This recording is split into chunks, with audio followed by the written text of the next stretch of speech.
மத்திய கிழக்கு நாடுகளில் பதற்றமான சூழ்நிலை உருவாகியுள்ளது. குறிப்பாக இஸ்ரேல் பாலஸ்தீனம் போர், இஸ்ரேல் ஈரான் போர், தற்போது இஸ்ரேல் சிரியாவுக்கும் இடையே போர் பதற்றம் உருவாகியுள்ளது. ஒரே நேரத்தில் 3 நாடுகளை பொல்லந்து கட்டி வருகிறது இஸ்ரேல். தற்போது சிரியா மீதான தாக்குதலுக்கு என்ன காரணம் என்று பார்ப்போம். சிரியாவில் தற்போது கிளர்ச்சியாளர்கள் ஆட்சி நடந்து வருகிறது. அடிப்படை இஸ்லாமிய சட்டம் கொண்டு வரப்பட்டுள்ளது. மேலும் இவர்கள் சன்னி பிரிவை சார்ந்தவர்கள் ஆவார்கள். இந்த நிலையில் சிரியாவில் இஸ்லாமில் இருந்து பிரிந்த 2 பிரிவுகளும் வாழ்ந்து வருகிறார்கள். அதில் ஒன்று பிடோயின் அமைப்பும், இவர்கள் முழுவதுமாக சன்னி பிரிவை தங்களின் முன்னோர்களாக கொண்டு வாழ்ந்து வருகிறார்கள். மற்றொரு பிரிவு ட்ரூட்ஸ் பிரிவு.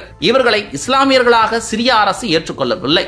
இவர்கள் சிரியாவில் மைனாரிட்டியாக இருந்தாலும் ஸ்வீடா என்ற பகுதியில் மெஜாரிட்டியாக இருந்து வருகிறார்கள். 10ஆம் நூற்றாண்டில் சியா முஸ்லிம் பிரிவில் இருந்து உருவான இஸ்மாயிலிசத்தை அடிப்படையாக கொண்டது. ஆனால் அவர்கள் முஸ்லிம்கள் இல்லை என கூறுகிறார்கள். ட்ரூஸ் பிரிவினர் சிரியாவில் நடந்த 14 ஆண்டுகால உள்நாட்டு போரில் முன்னாள் அதிபர் பஷர் அல் அசாத் அரசுக்கு எதிராக ட்ரூஸ் மதத்தினர் போராடினர். இந்த நிலையில் சமீபத்தில் சன்னி பெடோயின் பழங்குடியினருக்கும் ட்ரூஸ் மதத்தினருக்கும் இடையே மோதல் ஏற்பட்டது. இருதரப்பும் ஆயுதங்களை கொண்டு தாக்கிக் கொண்டனர். இந்த விஷயம் பெரிதாக வெடித்தது. மேலும் போராட்டங்கள் வெடிக்க தொடங்கின. ட்ரூஸ் மதத்தினர் தங்களுக்கென ராணுவம் வரை கட்டமைத்துள்ளார்கள் என்பதும் குறிப்பிடத்தக்கது.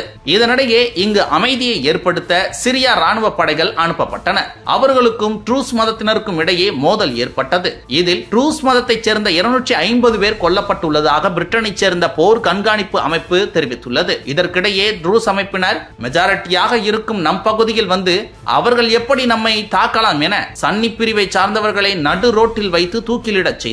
ஆபத்தை புரிந்து கொண்ட சிரியா சீஸ்ஃபயர், அதாவது போர் நிறுத்த ஒப்பந்தத்தை அமல்படுத்தியது. போர் நிறுத்தம் செய்த 1 மணி நேரத்தில் சன்னி பிரிவை சேர்ந்த பெடோயின் அமைப்பு ட்ரூஸ் மக்கள் வாழும் பகுதியில் குண்டை தூக்கி எறிந்தது. இது ட்ரூஸ் அமைப்புக்கு கொந்தளிப்பை ஏற்படுத்தியதை தொடர்ந்து இஸ்ரேல் சிரியாவின் பாதுகாப்பு அமைச்சகம் வாசலில் குண்டை வீசியது. இது சிரியாவை கதிகலங்க செய்துள்ளது.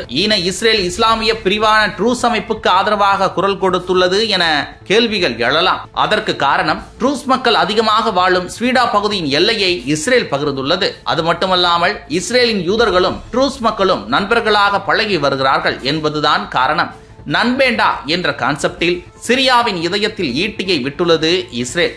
அது மட்டுமல்லாமல் டமாஸ்கஸில் உள்ள சிரிய ராணுவ அமைச்சகத்தின் வளாகம் மற்றும் ட்ரூஸ் மதத்தினர் உள்ள தெற்கு சிரியா நோக்கி சென்ற ராணுவத்தினரின் வாகனங்களை குறிவைத்து இந்த தாக்குதல் நடத்தப்பட்டுள்ளது. இது குறித்து இஸ்ரேல் ராணுவ அமைச்சர் இஸ்ரேல் கட்ஸ் கூறுகையில், ட்ரூஸ் மதத்தினர் உள்ள பகுதிகளில் இருந்து சிரிய படைகளை திரும்ப பெற வேண்டும். இந்த செய்தியை புரிந்து கொள்ளவில்லை என்றால் தாக்குதல் இன்னும் கடுமையாக இருக்கும் என்றார். இதற்கிடையே ட்ரூஸ் பிரிவினர் உடன் போர் நிறுத்த முடிவு ஏற்பட்டதாக சிரியா அரசு தெரிவித்துள்ளது.